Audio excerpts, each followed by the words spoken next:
Welcome to the Basics, Troup County. This is a three-part series that teaches us the 5 basic principles of the Basics, Troup County. In part 1, we will hear from Troup County School System kindergarten and first grade teachers about the basics and why they are important from birth to 3 years old and even beyond.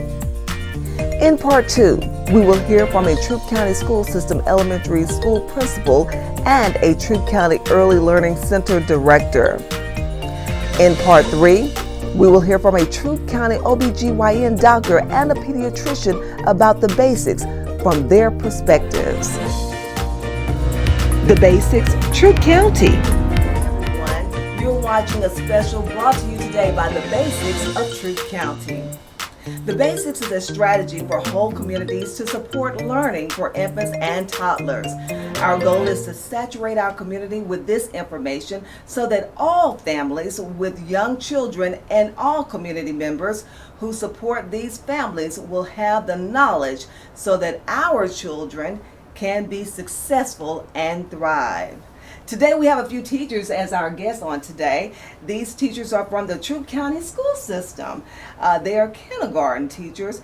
Obviously, they don't teach infants and toddlers. However, their knowledge and experiences are so important to families and the communities as we prepare children for success in school. Welcome, teachers. Please introduce yourselves. Tell us your name and what school you teach at. My name is Allison Waldrop, and I'm a kindergarten teacher at Clearview Elementary, and this is my 6th year teaching. My name is Katrina Goss. This is my 3rd year with Troup County Schools and my 2nd year at West Point. All righty. Well, we're glad that you guys are here on today. It's so important that we get this information out to our community and our parents. Well, let's just start for today. What does a student who is in kindergarten ready look like? What does that look like? A student that comes to kindergarten ready with readiness skills, that includes students that know some letters, some numbers, students that know social skills, they work cooperatively with other students, and they just come eager, excited, energetic, and ready to expand on those skills that they have come into kindergarten knowing already. All right, I understand there are assessments or tests for our kindergarten children the first 30 days of school. How can families learn more about the assessments? Well, in kindergarten, in the first month, we will give the students a G-Kids readiness check, and it just determines how ready for kindergarten the student was. You can find this information on the Troup County School System Facebook page, website, and also at the Georgia Department of Education website. All right, that's great to know. Should parents wait until their children get to school to begin working with them on skills like numbers and letters? Should they wait? Definitely no. No. No. Parents should start as soon as kids become inquisitive or asking questions about different things. If they are pointing to letters or trying to count, they should expand on those skills before kindergarten. Pre-K is offered in our school system and in many private centers in town at no cost to families. Can you tell a difference in students who attend pre-K and those who did not? We definitely can. Coming in, a student who has been in pre-K, they're going to have more basic school readiness skills. They're going to know some letters, numbers. They'll also have those social skills that we look for just coming into kindergarten and being ready to work in a classroom environment with other students and teachers. Okay. What are the 3 most important things you would love each kindergarten to know when they come to school? I'm sure it's some things you all want them to know, right? There are several things, but if I had to choose 3, I would love for students to come with communication skills, being able to tell us their needs and their wants, and to be able to communicate with other students. Another thing that I would love for them to have would be self-help skills, being able to go to the restroom by themselves, being able to zip pants, tie shoes, and last but not least, we would love for them to know letters, sounds, colors, shapes. Wow. So what do you suggest that parents do? Just start working at home, driving down the road, count the trees, count the steps that you're taking, find shapes in your environment. A lot of what we do in the beginning of kindergarten is environmental print, and this is just recognizing a sign, like a McDonald's sign. If they see that sign, the M for the McDonald's, they can recognize that's McDonald's. That's early environmental print, and that's going to help them in kindergarten. You know, as a parent, I never thought about those little simple things, but it's really getting them ready for school. That's great. Let's see, we're going to spend some time about the 5 principles of the basics from your perspective as kindergarten teachers. Now, many experts talk about anxiety and stress in children. What does that look like in a kindergarten? Well, anxiety and stress in a kindergarten student, students that are hesitant to participate in activities, students who may frequently ask to go to use the restroom, students that, come to school daily, they may cry, wanting to go back home with mom or dad. Just several different things that we look for to show that the kids are, stressing about being in school. But we try to make our classroom comforting and inviting so that anxiety, just disappears. Mm-hmm. Hopefully that level goes down as the school progresses throughout the year. Talking, singing, and pointing is something important in our children from birth to 3 years old. Do you still emphasize these skills in kindergarten right now? Definitely. If you were to come in my classroom on any given day, you're going to hear us singing, doing callbacks where I might sing a song, they sing it back, and also our new curriculum that we're using in Troup County, the Bookworms curriculum, it incorporates nursery rhymes into kindergarten this year. So that's something we're really excited about, doing the nursery rhymes together, and it just kind of goes back to almost what you would call old school kindergarten, just taking it back to the basics, doing that, pointing to the print as we're reading a book together, and just letting kids hear those rhymes and hear an adult and they repeat it, hearing the rhymes. Let's hear you sing now. The wheels on the bus go round and round, round and round, round and round. So something simple like that. Simple, very simple. Mm-hmm. And which they can catch on. And in kindergarten classrooms, share some examples of times you ask your students to count, group, and compare objects. Well, we do this daily in our whole group math lessons. Students are, counting every day. We do it during carpet time, whole group, and we also do it when we're just transitioning from one activity to the next. In order to line up, you may say your numbers in sequence. Number 1 line up, number 2, who knows the next number. We sit on the carpet a lot. We play games a lot using those counting skills. So just during the day, just a variety of activities where we can count. Mm-hmm. And then at home, with parents, something that we don't think about is just like setting the table. You can count your silverware, your place settings. Right. Anything is a time to count with your kids, right? Exactly. And we do a lot of exercise, count to 100, and you exercise. And for each interval of 10, you do a different exercise, and it gets the kids moving, and they're also counting, so they're having fun while they're doing it. They're having fun while exercising. Mm-hmm. That doesn't work with me. Just kidding. Even after the first year, the first 3 years of life, movement and play are important. How does that principle look like in a kindergarten classroom? Well, just going back to what I was just speaking of with the counting, you can make anything fun to a kindergartner. Incorporate play with it, the exercising, and it's really important to get them interacted with what they're doing, what they're learning. A lot of our curriculum now, it is we just do a lot of curriculum. We have our day is full of just back-to-back curriculum, but it's important to find times where they can play and incorporate that into their learning. Do indoor recess sometimes, and just give them a chance to get blocks out. I don't know if you see this in your classroom, just like little people, and just really see them play with each other while they're learning, and they're coming up with scenarios, and they don't really realize that's learning, and that's getting them into storytelling, and it just all goes together. So do you see a lot of movement and playing? Yes. Mm-hmm. Yes. And that's incorporated throughout the day. Like going to the restroom, I'm sure they're going a little bit faster than others. Yeah. Mm-hmm. And let's talk about read and discuss stories. Because reading is so important, as we've learned. It really starts in the womb, really. How can you tell when a student has been read too often before coming to kindergarten? Those students that have been read to, they are able to sit and listen to the teacher. They are able to stay on task. They are inquisitive about books. They bring books to school and want you to read the books to share with the other students. So that's an automatic. I know that they're being read Right. too at Right. home. Just Right. even if they know how to hold a book, they can turn a page in the book. They can talk about the picture. We know that they've been read to at home, that they have books, and we do know a lot of our students don't have access to books. That's something hopefully we can change through what we're trying to do right now. Yes. And it's very clear that these 5 principles are very important, and we should also implement them with our parents at home. Would you all agree?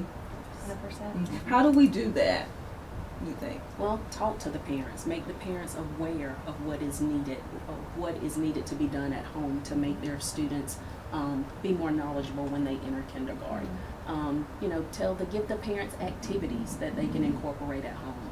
And as far as reading, tell them to give books as gifts for the students.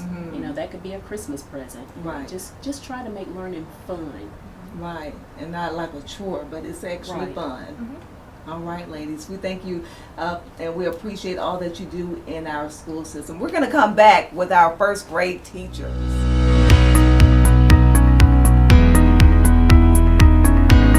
And we certainly thank our kindergarten teachers for shedding some light on being ready for school. Now we're here with our first grade teachers. Hello, ladies. Hi. So first, introduce yourselves. What are your names, where you teach at, and how many years you've been teaching? Hi, my name is Taylor McCrae. I'm a first grade teacher at Ethelkite, and this is my 5th year teaching. Hi, my name is Lynn Haddon. I teach at Berta Weathersby Elementary, first grade, and this is my 16th year teaching. Hey, my name is Ginger Bishop. I teach at Callaway Elementary, and this is my 13th year teaching. All right, a lot of years of experience here on the stage with us. When a child is behind in kindergarten, let's just start with that. How does that affect his or her growth in first grade? Wow, that's huge. We can usually tell in the first minutes of the first day whether or not a child is ready to do first grade work. You can tell very quickly if they have the maturity level, if anyone's been reading to them, if they've been taught how to tie their shoes, how to zip their pants, if they know how to interact with other children, if they are able to sit quietly and listen. Those skills or lack thereof are readily apparent immediately. Wow, the first day. First day, first hour. If you've been around for a while, you can tell in the first 5 minutes. And your mind just starts categorizing and thinking, okay, this one's going to need extra support. Wow, that's very interesting.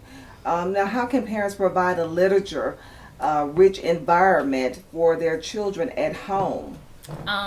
Parents can always go to Goodwill or any kind of thrift store, yard sales, that's what we were talking about earlier, to get cheap books. But you can also do, there's little book nooks around the city, and then you can also go to our local library and check out books. And then you also have your child's library at school where they can bring home books and check out books. And shouldn't we encourage parents to make sure that they take advantage of those free resources that are available? Definitely. Have story time at the library too. Oh, yeah, for all ages, which is terrific. And they also, like during the summertime, have story times and things like that are accessible for parents to be able to have their children read during story time. Is that right? And we're also so fortunate in Troup County to have the Jungle Bus where she comes around and like the kids get so excited to see her anyway. So they always get a book from her. And so like it's important when your child does get that book, like make sure you're respecting the book. Like keep it and cherish it. Don't just throw it all over the place because that's how they view literature. That's an important skill for our parents to teach the children. And you know, speaking of the Jungle Bus, because you brought back to my memory that people were asking me some time ago, recently, are the books free on the Jungle Bus? I'm like, yes, they're free. You go in and they'll give you. That's why some people shy away from it. I say yes. It's a very important thing when you see that Jungle Bus. I said, stop it, get you a book, and they'll take that book and read to your children. And I think a lot of parents will be just really surprised to see how much their child likes to be read to or have that book. Okay. And how is first grade different from kindergarten? Well, I have started my career as a pre-K teacher and then eventually went to kindergarten, and now I'm in first grade. So I've really seen the progression and the difference between kindergarten and first grade. Kindergarten is getting your basics in, and by the time they get to the first grade, it's a whole lot more intense. Knowing the skills and where they left off, we've got to pick right back up and keep going. There's not much time spent for letters and letter sounds. You have to read fluently. And be able to write fluently, and knowing those simple sentences, trick words, sight words, those are something that's got to be firmly instilled by the time they get to first grade. So the level of intensity is really much greater than kindergarten. Wow. Are there, now this is for all three of you all, and we'll start with you. Are there assessments or tests that first graders take as well? Yes, in the beginning, middle, and end of the school year, they take what is called an iReady diagnostic, and it's a flexible assessment that changes or gradually gets harder or easier based on how the child is doing. And they do that in reading and math. Correct. Both subjects. We do reading assessments where the student reads for us, and we use predetermined books to find out what their reading level is. Most children come to first grade, hopefully, reading somewhere between a C and a D, ready to go. Unfortunately, if they come in and they're a BR, beginning reader, that means they don't know their letters, they don't know their sounds, they don't know how to track the words on the page, perhaps not even how to hold the book, and so they're already light years behind.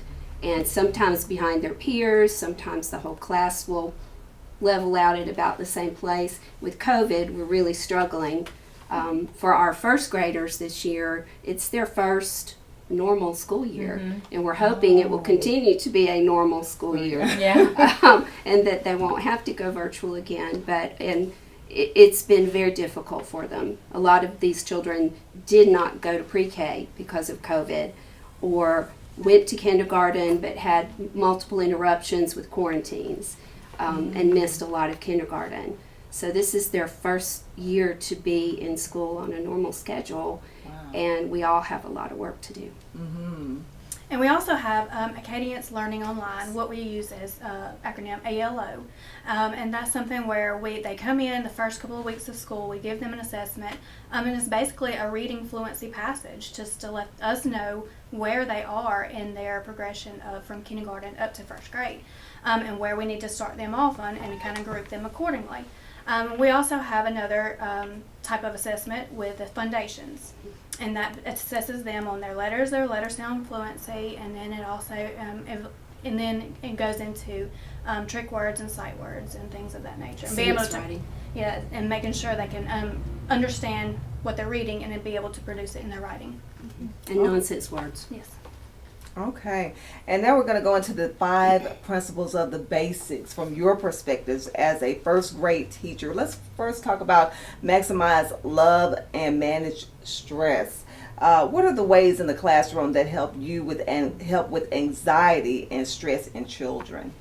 I think in my classroom we have a mantra that we say every morning, and we talk about how we are somebody and like we deserve the education that we get here and how we're going to have a great day, and that really helps them to kind of set the mindset for the day. And then when they do get upset or anxious or nervous, we kind of go back and we talk about what we said that morning and how it relates back to what's going on right now. And we also take brain breaks throughout the day when we need them. Brain breaks? Yes. Okay. It's our favorite time of the day. I think I need one of those. What's a brain break? So like a brain break would be like I might pull up like a Jack Hartman, or like my class this year really loves the cha-cha slide, like, okay, and so like I'll turn on the cha-cha slide and they have 5 minutes to do the cha-cha slide, and then as soon as it's over, as soon as it's over they are sitting down, like the actual cha-cha slide. And sometimes we do Cupid shuffle, you just never know, but as soon as it's over they sit back down. They just need that time to just be a child, you know, and kind of dance and play around and get those jitters off, and then they know it's back to business. Wow. A brain break. I like that. I bet a lot of our parents, and such as me, didn't know it was a brain break out there. But you know it's much needed throughout the day. Oh, yeah. And let's go ahead and go into talk, sing, and point. Fine motor skills are extremely, we know, are important in young children. Pointing to items from an early age will help strengthen this skill. What are the others ideas for kindergartens or first graders to help build stronger fine motor skills? Put the computer down, put the telephone down, get out the jump rope, get out the trampoline, sign up for dance classes, sign up for swimming classes, sports, just anything to unplug them from mama's cell phone and get them moving and get them active. And you said that in your teacher voice. Yes, I ma'am. almost want to put my phone up all day.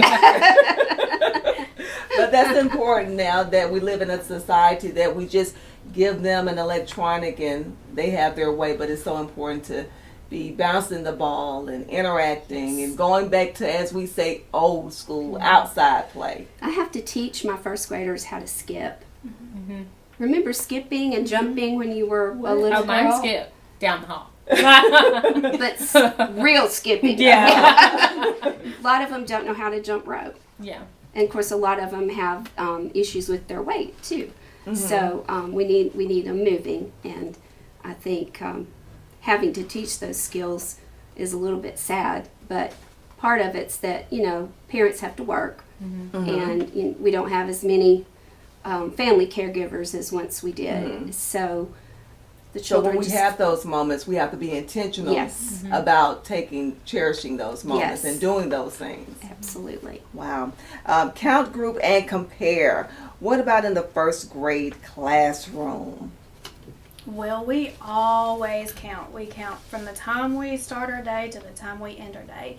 And even as simple as our lunch count. We turn in a lunch count every day. I have a student go back to the board, tell me how many chose choice A, how many chose choice B, and have them relay that information to me. Even from the point where we line up in a number order, and that helps identify number, that helps know number sense, number order.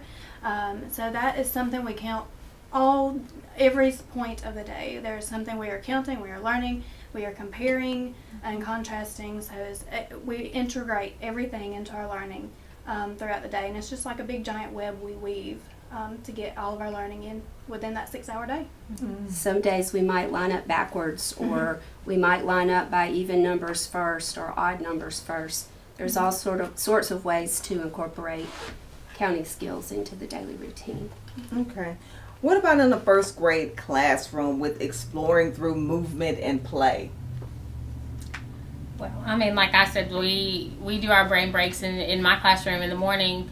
If they have their time on iReady, they can do what we call morning tubs. And so, like, they're exploring how to share with each other. And they're not just, they're blocks or they're Legos. And some of them are magnets. And they're learning, how to do that. Or one is pipe cleaners and beads. And, like, my girls are obsessed with it because they don't ever get to do stuff like that, And they're making their bracelets and learning, like, I'm really good at making necklaces. Miss McCray always has on a necklace. And I'm like, okay, oh no. I'm not going to wear that one. Yes, I will. I will always wear your necklace. But they also learn to play outside. Like, my boys, they're learning to not be so aggressive all the time. And how you don't have to hit. So, like, right now, we're really amazed with our boys because we don't have, like, randomly we forget to take out the football. And so our boys have a pretend football. Like, literally, you see them, like, here's what you go. And, like, they pretend to throw and one pretends to catch. And, like, it's really cool. And then you're looking at them like, oh, my God, you really did that. Like, I'm so proud of you. But they don't tackle. We're learning not to tackle. Now moving on into one of our other principles, read and discuss stories. What advice would you give to families who don't read much at home with their children? How do we get them started to reading? Wow. The simplest way is just when you put your child to bed at night, take a book and make that part of your routine from infancy forward. When you go with your little infant and you rock the child in your arms before you put them down in their bed, read them a very simple story. Talk to them. Use words. Don't talk over them. Talk to them. And you rock their little bodies, and then you put them to bed, and they associate that time, that reading time, as their special time with you. And they'll become very demanding and upset if the routine is disrupted. Might not be able to go to sleep if they don't get their story. And you don't have to have a vast collection of books. Children are very happy hearing the same stories over and over again. And that helps them learn as well. They're learning to recognize words through repetition. So routines. Some parents like to have a time right after school when the children come in. They want to get that homework done, get that reading knocked out. Just depends on your schedule and what obligations you have in other areas. But there needs to always be a time every day when you read with your child. So infancy is when they should Infancy. In the womb, as you said earlier, really when you're carrying your child, read to your child. I know there are people in this room who did that. I'm one of them. We actually took part in a study that Mercer University was doing on prenatal influence. And we read 2 stories to, this was my first child, and we played a particular piece of music every single day through the pregnancy. And then we came back, we had to fill out a lot of paperwork, but it was amazing. They played that music in the delivery room. She recognized it immediately. Her eyes popped open, and she was listening. And she recognized the stories. It was amazing to see it happen. Wow. So we should definitely start. Yes, ma'am. As early as possible. And we know that a lot of parents are, with their schedules, they're busy, but that's so important, that time. Like you said, whether you do it right when they get out of school or bedtime, right?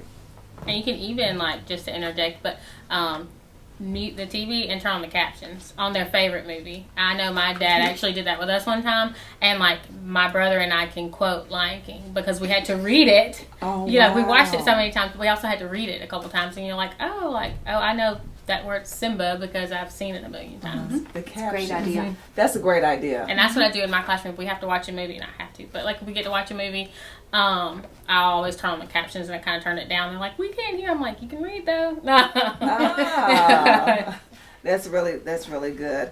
Well, it's very clear that these 5 principles just don't stop at 3 years old. We thank you, ladies, for sharing that with us. Families and teachers should continue to emphasize these principles throughout elementary school to strengthen brain development and, in turn, academic success. This is the basics of Troup County. Thank you for tuning in to the basics of Troup County. For more information, see the website address below.